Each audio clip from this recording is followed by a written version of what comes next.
ছাত্রীদের স্পর্শকাতর স্থানে হাত দিতেন রাজশাহী বিশ্ববিদ্যালয়ের শিক্ষক টভেল। রাজশাহী বিশ্ববিদ্যালয়ের এক শিক্ষকের বিরুদ্ধে ছাত্রীদের যৌন হয়রানি, অশ্লীল বার্তা ও অশালীন মন্তব্যের অভিযোগ উঠেছে।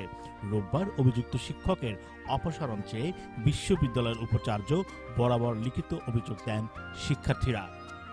অভিযুক্ত মনিরুদ্দিন আহমেদ ওরফে টভেল গ্রাফিক ডিজাইন, কারুশিল্প ও শিল্পকলার ইতিহাস বিভাগের কারুশিল্প ডিসিপ্লিনের সহকারী অধ্যাপক। এদিকে শিক্ষার্থীদের দাবির প্রেক্ষিতে সোমবার এই শিক্ষককে একাডেমিক কার্যক্রম থেকে সাময়িক অব্যাহতি দিয়েছে সংশ্লিষ্ট বিভাগের একাডেমিক কমিটি। লিখিত অভিযোগপত্রের শেষে সংযুক্তিতে অন্তত 9 জন শিক্ষার্থী তাদের সঙ্গে বিভিন্ন সময় ঘটে যাওয়া যৌন হয়রানির বর্ণনা দিয়েছেন। এছাড়া ছাত্রীদের মেসেঞ্জারে পাঠানো এই শিক্ষকের বিভিন্ন অশালীন বার্তার স্ক্রিনশট যুক্ত করেছেন।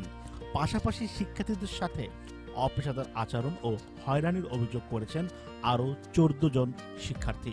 এসব অভিযোগের ভিত্তিতে চারুকলা অনুষদের 150 শিক্ষার্থী ও শিক্ষকের অপসারণের দাবির পক্ষে স্বাক্ষর করেছেন।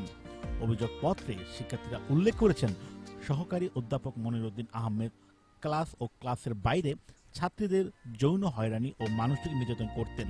এই ছাড়াও একাডেমিক পরিসরে অনিয়ম, অপেশাদার আচরণ, ক্লাসের শিক্ষার্থীদের অপমান অপদস্থ করা, ফেল করানোর হুমকি সহ নানা অপকর্ম ও অত্যাচারে তাদের শিক্ষাজীবন দুর্বিষহ হয়ে উঠছে।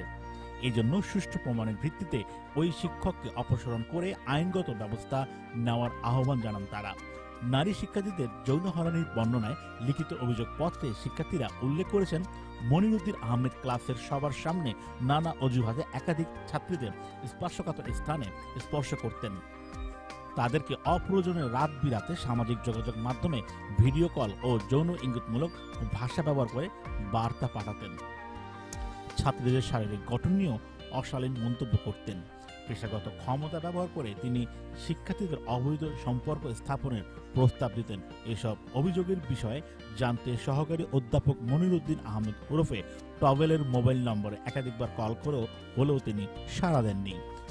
কারুশিল্প ডিসিপ্লিনের সভাপতি অধ্যাপক মোহাম্মদ আলী বলেন, রোববার ওই শিক্ষকের বিরুদ্ধে নানা অভিযোগ তুলে তার অপসারণের দাবিতে শিক্ষার্থীরা লিখিত অভিযোগ দেয়। বিভাগের শৃঙ্খলা বজায় রাখার স্বার্থে ওই দিনই বিকালে একাডেমিক কমিটির জরুরি সভায় ওই শিক্ষককে ক্লাস পরীক্ষা থেকে সাময়িক অব্যাহতি দেওয়া হয়েছে। অন্য বিষয়গুলো বিশ্ববিদ্যালয় প্রশাসন দেখভাল করবে।